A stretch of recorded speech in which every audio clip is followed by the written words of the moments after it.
Welcome to my channel. We will be discussing regarding the poet and the poem by Robert Southey, The Battle of Blenheim. And the details that we will be covering in this vlog is about the poem, introduction of the poem, and summary for the better understanding. Now let's discuss about the poet. Robert Southey was born in 1774 and died on 1843.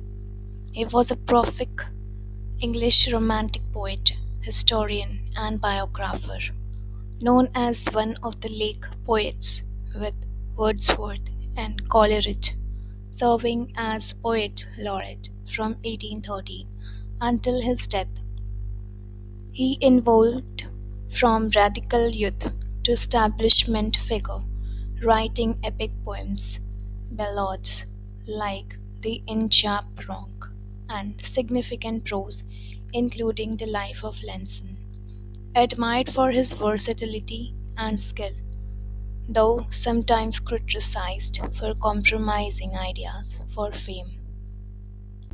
Other romantics, such as Hieron, accused him of sliding with establishment for money and status.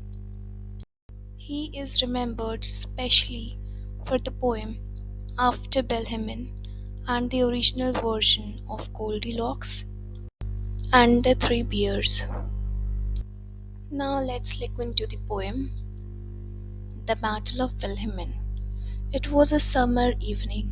Old Kasper's work was done, and he, before his cottage door, was sitting in the sun, and by him, spotted on the green, his little grandchild Wilhelmine. She saw her brother Peterkin roll something large and round, which he beside the rivulet, in playing there, had found. He came to ask what he had found that was so large and smooth and round. Old Kasper took it from the boy,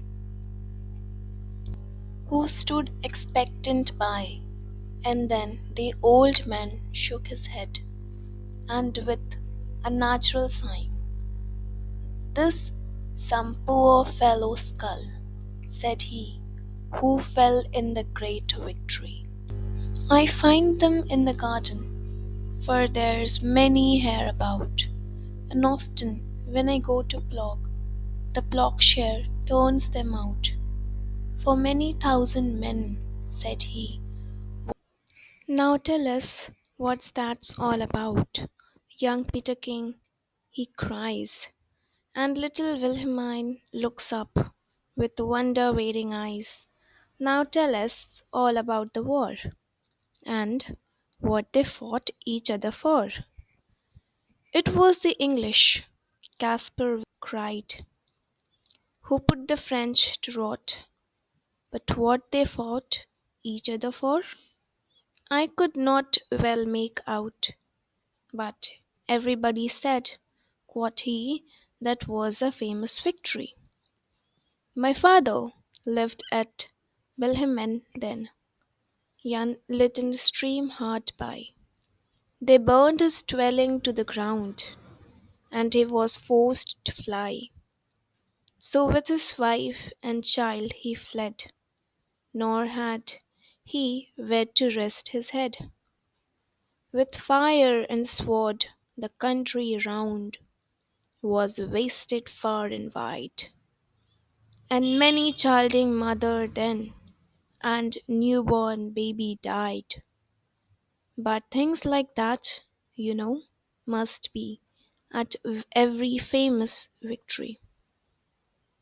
They say it was a shocking sight after the field was won, for many thousand bodies here lay rotting in the sun.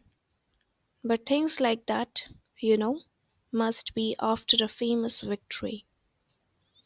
Great praise the Duke of Malbron won, and our Prince, good Prince Eliuk, Why, it was a very wicked thing, said little Wilhelmine. Nana, my little girl, caught he. It was a famous victory. But everybody praised the Duke, who this great fight did win. But what good came out of it at last? Caught little Peterkin. But that, why that I can't tell, said he. But that was a famous victory.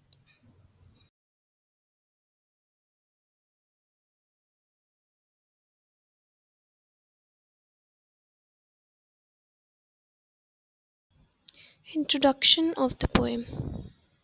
This poem depicts the Battle of Blenheim through the perspective of an old man named Kasper who witnessed the horrors of war as a child.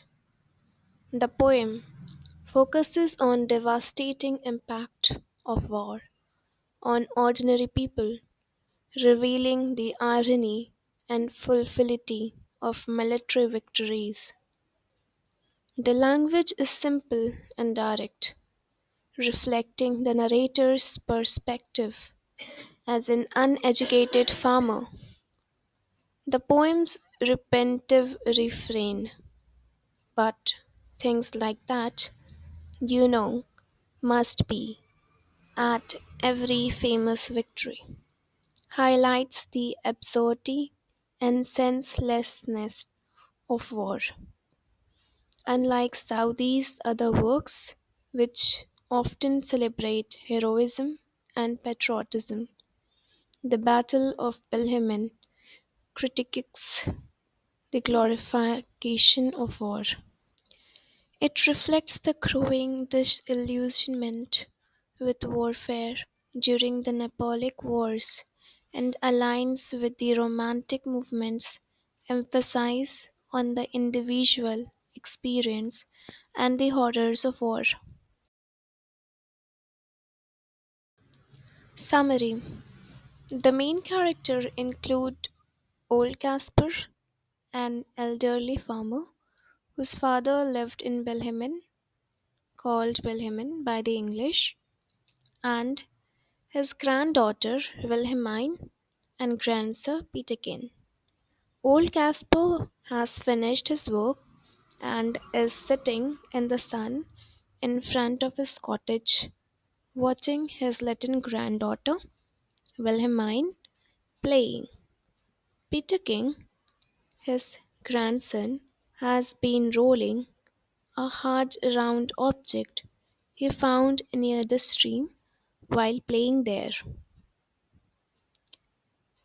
He brings it to the old man, who explains that it is a human skull and that he often finds them while plugging in the garden.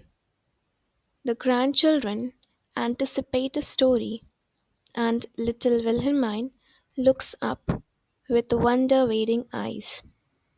Casper explains to the children the story of the battle, and the Duke of Malbronn routed the French, although he admits he never understood the reason for the war himself. He also mentions that his father had a cottage by the rivulet. My father lived at Belhaminden, where Peterkin found the skull, until the soldiers burned it to the ground and his father and mother had fled with their child. The following verse refers to a childing mother or a mother with the child, and many of them died with their newborns, possibly owing to his own mother.